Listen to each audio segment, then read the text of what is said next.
Does wearing the color red gives you a sexual edge? Maybe. According to a new study, men find women sexier if they're sporting a crimson hue rather than, say, blue or green. However, red won't make you look smarter or more competent, says study author Andrew Elliott, PhD, a professor of psychology at the University of Rochester in New York. We only found the effect for attraction, so males don't rate females in red as more intelligent, more likable, or having a better personality, they only rate her as sexier and more attractive, he says. Men also were more likely to say they wanted to have sex with a woman and that they would be willing to spend more on a date if she were in red, according to the report in the Journal of Personality and Social Psychology.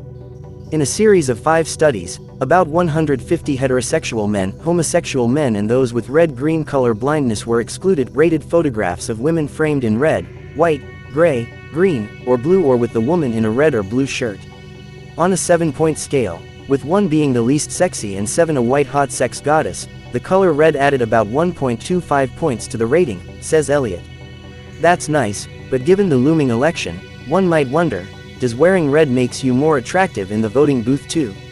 Elliott says the study results don't really apply to the presidential candidates. However, he does say that red can be a negative color, depending on the setting.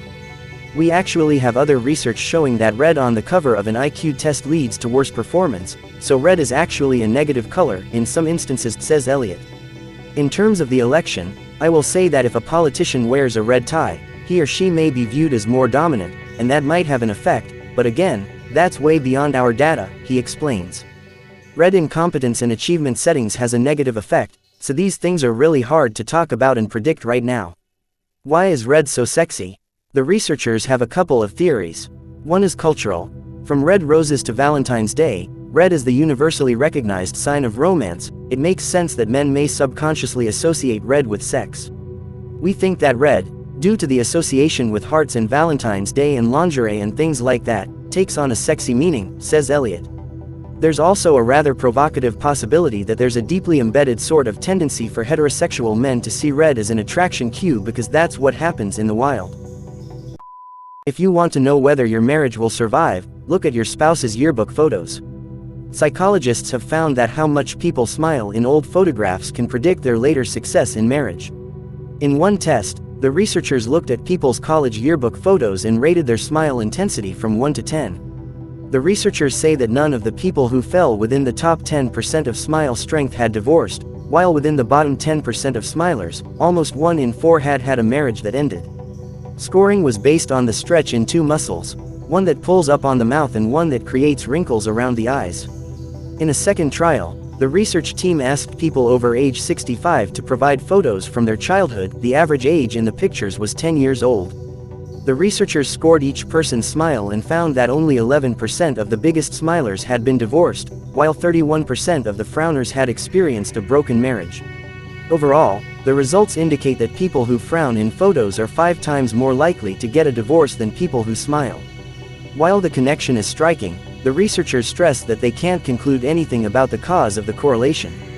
Maybe smiling represents a positive disposition towards life, said study leader Matthew Hertenstein, a psychologist at DePauw University in Indiana. Or maybe smiling people attract other happier people, and the combination may lead to a greater likelihood of a long-lasting marriage. We don't really know for sure what's causing it. Hertenstein said he has considered other explanations, such as the possibility that people who smile more often tend to attract more friends, and a larger support network makes it easier to keep a marriage healthy. Or it could be that people who smile when a photographer tells them to are more likely to have obedient personalities, which could make marriage easier. The study's results fit into a larger pattern of research that has found many personality characteristics can be determined from very thin slices of behavior.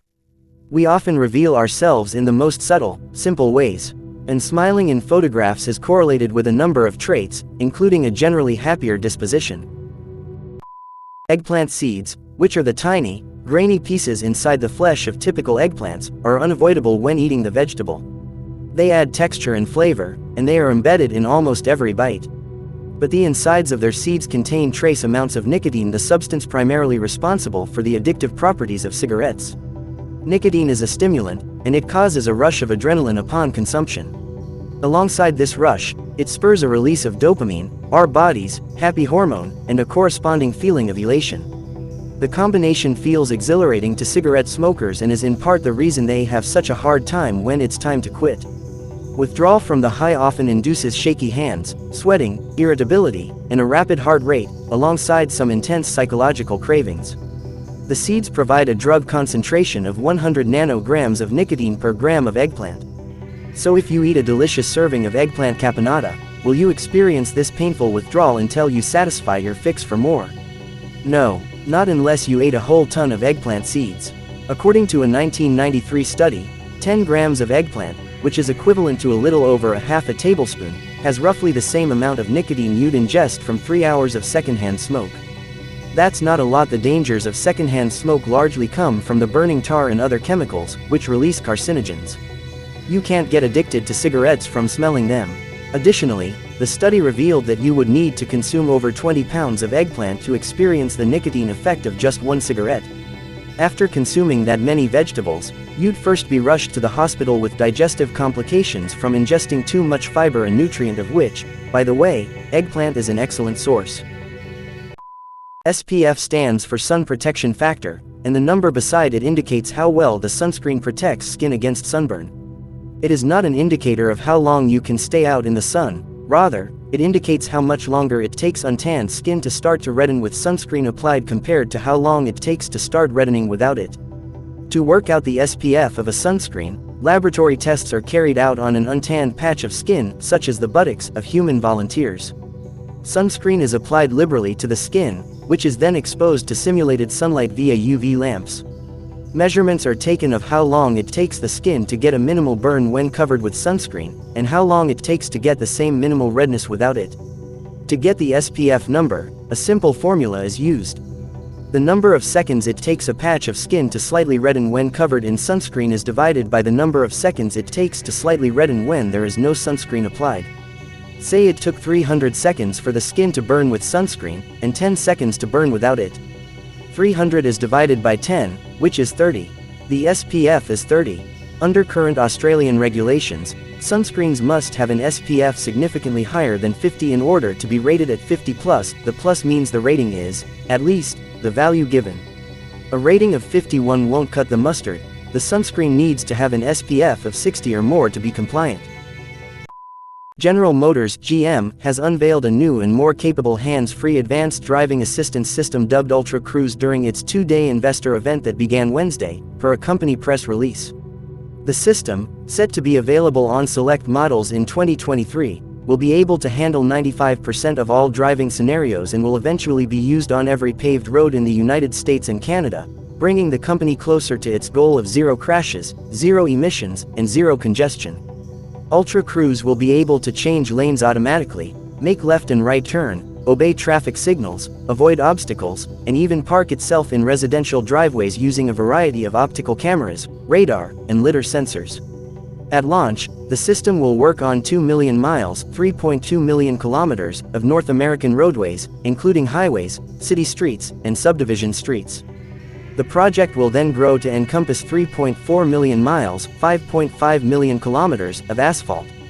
The automaker didn't reveal how much buyers will have to pay to add Ultra Cruise as an option to their vehicles, or whether it will be a one-time fee or a subscription-based fee. This gets into some pretty complex areas of the physiology and physics of sound as well as fluid flow, but the main fact generalization to realize is that fluid that is moving in straight lines doesn't make any noise. Don't believe me? Get a garden hose and turn it on. Listen to it, no sound. Now kink the hose a little and you will hear the water running through it quite easily. Sound as we hear it is caused by pressure waves in the air. In simple terms, that means that something has pushed the air in one location, and that push has been shunted from air molecule to air molecule all the way to our ears. Or to put it even more simply, something got the air moving faster and that movement has made it to our ears and been translated into sound. Now if the sound is just caused by air moving, then it might seem like the wind would have a sound, but it doesn't. That's because the sound is a movement within the air. We only hear a sound if part of the air moving faster relative to all the rest.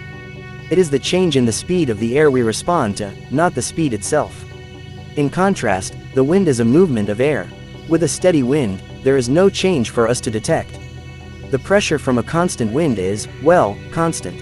With no change in speed, we can't hear the wind itself. As you've noticed, we can hear wind if it slams into something like a leaf. That's because striking the leaf causes the air in that location to slow down. Now we have an area of air that is moving at a different speed to the rest, and that we can detect as sound. We also hear the wind whistling in our ears. It's not the wind flapping your ears themselves don't move. It's because the air is slamming into the little knobs on the external part of the ear and slowing down. Once again, a change in the speed of the air, and we detect that as a sound. In a parking lot, wind won't make any sound because there is nothing for it to strike, hence nothing to slow it down. The air will flow in nice straight lines and wind speed will remain constant. With no change in speed, there is no sound. Macadamia nuts are toxic to dogs. Like raisins and grapes, which are also toxic, the exact toxin and mechanism of action to cause signs of poisoning in some dogs are not known at this time. Another similarity to grapes and raisins is that the individual sensitivity to macadamia nuts appears to vary between dogs, as does the number of nuts needed to cause a toxic reaction. According to the ASPCA Animal Poison Control Center (APCC) data, clinical signs appear after dogs ingested anywhere from 2.2 grams to 62.4 grams per kilogram of body weight. 1 kilogram is equal to 2.2 pounds. That is a large range. Sensitivity to the toxin varies between dogs. Clinical signs usually develop within 12 hours after ingestion. The most common presenting sign is weakness and inability to walk, especially in the hind legs. Other signs include vomiting, staggering gait, depression, tremors, and elevated body temperature, hyperthermia. Note: if the nuts were chocolate covered, clinical signs may also include those seen with chocolate toxicity. Interestingly, for uncomplicated, known cases of macadamia toxicity, the ASPCA-APCC recommends home observation as the primary means of handling these cases.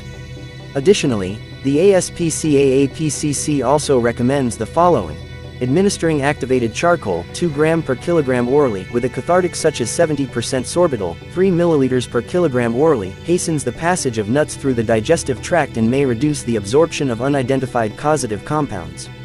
Assuming no underlying conditions or concurrent toxicities, i.e. chocolate, macadamia ingestion cases have an excellent prognosis, with the dog returning to normal in 24 to 48 hours. The Svalbard Global Seed Vault is a secure seed bank on the Norwegian island of Spitsbergen in the remote Arctic Svalbard archipelago. Conservationist Carrie Fowler, in association with the Consultative Group on International Agricultural Research (CGIAR), started the vault to preserve a wide variety of plant seeds that are duplicate samples, or spare copies, of seeds held in gene banks worldwide. The Seed Vault is an attempt to ensure against the loss of seeds in other gene banks during large-scale regional or global crises. The Seed Vault is managed under terms spelled out in a tripartite agreement among the Norwegian government, the Crop Trust, and the Nordic Genetic Resource Center (Nordgen). The Norwegian government entirely funded the vault's approximately 45 million kr, $8.8 million United States dollars in 2008 construction. Storing seeds in the vault is free to end users. Norway and the Crop Trust pay for operational costs. Primary funding for the trust comes from organizations such as the Bill and Melinda Gates Foundation and from various governments worldwide. For several decades at least, scientists have known that vast chambers filled with water lie untouched beneath Antarctica's 5.4 million square mile ice sheet. With remote sensing tools, they have mapped nearly 300 subglacial lakes, kept from freezing by geothermal warmth. A croissant is a buttery, flaky, viennoiserie pastry of Austrian and French origin, named for its historical crescent shape. Croissants and other viennoiserie are made of layered yeast-leavened dough. The dough is layered with butter, rolled and folded several times in succession, then rolled into a sheet, in a technique called laminating. The process results in a layered, flaky texture, similar to a puff pastry. Crescent-shaped bread has been made since the Renaissance and crescent-shaped cakes possibly since antiquity. Croissants have long been a staple of Austrian and French bakeries and patisseries. In the late 1970s, the development of factory-made, frozen, pre-formed but unbaked dough made them into a fast food which can be freshly baked by unskilled labor. The croissant bakery, notably the La Croissanterie chain, was explicitly a French response to American-style fast food, and as of 2008-30, 40% of the croissants sold in French bakeries and patisseries were baked from frozen dough. Croissants are a common part of a continental breakfast in France. The Kipferl, the origin of croissant, can be dated back to at least the 13th century in Austria and came in various shapes. The Kipferl can be made plain or with nuts or other fillings. Some consider the rugelach a form of Kipferl. Some Egyptians claim, arguably, that the Kipferl may have been based on the Feder Meshaltet pastry known to the Egyptians. The birth of the croissant itself, that is, its adaptation from the plainer form of Kipferl, before the invention of viennoiseries, can be dated to at least 1839, some say 1838, when an Austrian artillery officer, August Zang, founded a Viennese bakery, Boulangerie Viennoise, at 92, Rue de Richelieu in Paris. This bakery, which served Viennese specialties including the Kipferl and the Vienna loaf, quickly became popular and inspired French imitators, and the concept, if not the term, of viennoiserie, a 20th century term for supposedly Vienna-style pastries. The French version of the Kipferl was named for its crescent croissant shape and has become an identifiable shape across the world.